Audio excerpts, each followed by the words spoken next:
ഒരു ദിവസം ഞാൻ സ്വപ്നം കണ്ടിരുന്നു.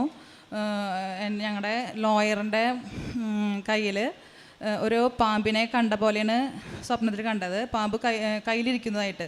പക്ഷേ അത് ഞാനത് ജസ്റ്റ് ഒന്ന് എൻ്റെ മകളോട് പറഞ്ഞു. അവൾ ട്യൂഷൻ കഴിഞ്ഞ് വന്ന നേരത്തായിരുന്നു. യൂണിഫോം മാറിയിട്ടുണ്ടായിരുന്നില്ല. അത് കഴിഞ്ഞ് അവൾ സ്റ്റെയർ കേസ് കയറി മോളിൽ പോയി ചെന്ന് കുറച്ച് കഴിഞ്ഞപ്പോൾ തന്നെ ഒരു 10 മിനിറ്റ് ആയില്ല, അപ്പോൾ തന്നെ എന്നെ വിളിച്ചു. ഭാഗ്യം കൊണ്ട് അവളുടെ പപ്പയുണ്ടായിരുന്നു. അപ്പോൾ ആ നേരത്ത് ഞാൻ കയറി ചെന്ന് നോക്കുമ്പോൾ ഒരു അണലി പാമ്പ് ഞങ്ങൾ ഇവളുടെ വയസ്സിനകത്താണ് ഞങ്ങൾ വീട് വെച്ചത്. ഇതുവരെ അങ്ങനെ മുകളിൽ അങ്ങനെ ഒരു പ്രശ്നമൊന്നും വരെ അങ്ങനെ ഉണ്ടായിട്ടുണ്ടായില്ല. അത് കഴിഞ്ഞ് ചിന്തിക്കാൻ പോലും പറ്റിയിരുന്നില്ല.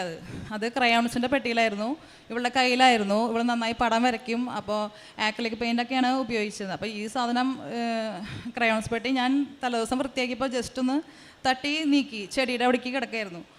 അപ്പോൾ ഞാനത് കാര്യമാക്കില്ല. അവള് ധ്യാനത്തിന് പോയേക്കായിരുന്നു 10th. അപ്പോൾ ധ്യാനം കഴിഞ്ഞ് വന്ന അന്ന് തന്നെയാണ് ട്യൂഷൻ കഴിഞ്ഞ് വന്ന് ഒരു ഉച്ച നേരത്ത് അപ്പോഴാണ് ഇവള് മോളിൽ പോയിട്ട് ഈ ക്രയോൺസ് പെട്ടി ഫസ്റ്റ് തന്നെ അവളുടെ പടം വരയ്ക്കലാണ് കൂടുതൽ ഇഷ്ടം. അപ്പോൾ ആയിക്കോട്ടെ എന്ന് വിചാരിച്ചിട്ട് ഞാനൊന്നും മിണ്ടിയില്ല. പോയി ചെയ്ത് കഴിഞ്ഞ് ഇത്തിരി കഴിഞ്ഞോടുകൂടി വിളി വന്നു കഴിഞ്ഞപ്പോൾ നോക്കിയപ്പോൾ പാമ്പ് കയ്യിൽ. അത് ക്രയോൺസ് പെട്ടിയുടെ ആയിരുന്നു. താഴെ ഇവളുടെ ഇതിലേക്കാണ് വീണത്.